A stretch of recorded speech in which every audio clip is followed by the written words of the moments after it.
పుడుతూ ఉన్నాయి. దేశంపై దేశము విరుచుకుపడుతూ ఉంది. దేశంపై దేశము యుద్ధాలతో అల్లకొల్లాలముగా ఉన్నటువంటి ప్రపంచాన్ని మనం నేడు చూస్తూ ఉన్నాం.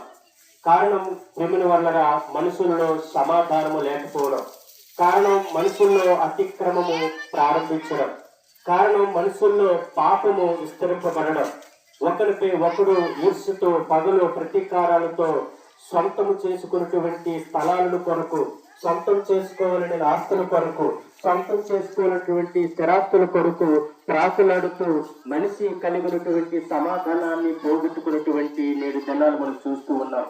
యేసుక్రీస్తు ప్రభువు వారు అంటున్నారు, ప్రయాసపడి భారము మోసుకొనుచున్న సమస్తమైన జనులారా, మీరు నా యొద్దకు రండి, మీకు విశ్రాంతిని కలుగు చేస్తున్నది. ప్రియమైన ప్రయాసతో మనం ఈ లోకంలో బ్రతుకుతూ ఉన్నాం. ఉదయం లేచినది మొదలుకొని మరలా రాత్రి 12 వరకు మనిషి అనేక రకాలుగా ప్రయాసతోనే కొనసాగుతూ ఉన్నటువంటి కర్త అయిన దేవుడు ఈ రోజు నీతోనే మాట్లాడుతున్నాడు. నువ్వే స్థితిలో ఉన్నా, ఏ పరిస్థితుల్లో ఉన్నా, ఇదో యేసు వైపు నువ్వు కనులెత్తి చూస్తే ఆయన నీ బ్రతుకున్న శాంతి సమాధానం ఇవ్వగలిగిన దేవుడిగా ఉన్నాడు. ఆయనే ఎందుకు ఇవ్వగలిగిన వాడే ఉన్నాడు అని అంటే, ప్రియులారా, ఆయన మన కన్న తండ్రి. ఆయనే మా కన్న తండ్రిని కారణం ఏంటి, తన రుజువు ఏంటంటే, ప్రియులారా, తన బిడ్డల కొరకు తల్లిదండ్రులు తప్ప ఎవడు ప్రాణం పెట్టి తెగించగలిగినటువంటి నరుడు ఎవడనూ పోగొట్టలేడు. కానీ మన కొరకు తెగించి తన ప్రాణాన్ని ఇవ్వగలిగినటువంటి వాడు ఎవడేనంటే యేసుక్రీస్తు ప్రభు.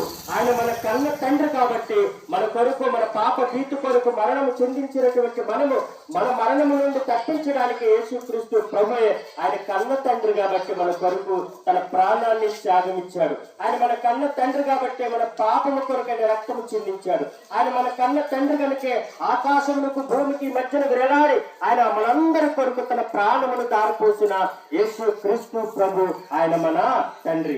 ఆ తండ్రి ఈ రోజు నీతో మాట్లాడుతున్నాడు.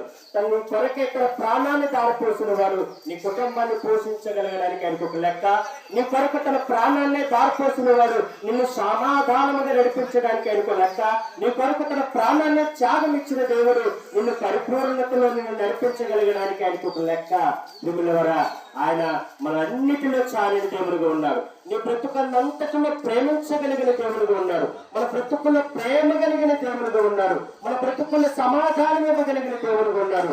కనుకనే ఆయనను నేడు అనే జనము ఉండగానే నువ్వు పరిపూర్ణంగా సొంత రక్షకులకు నువ్వు అంగీకరించాలని ఈ మాటలు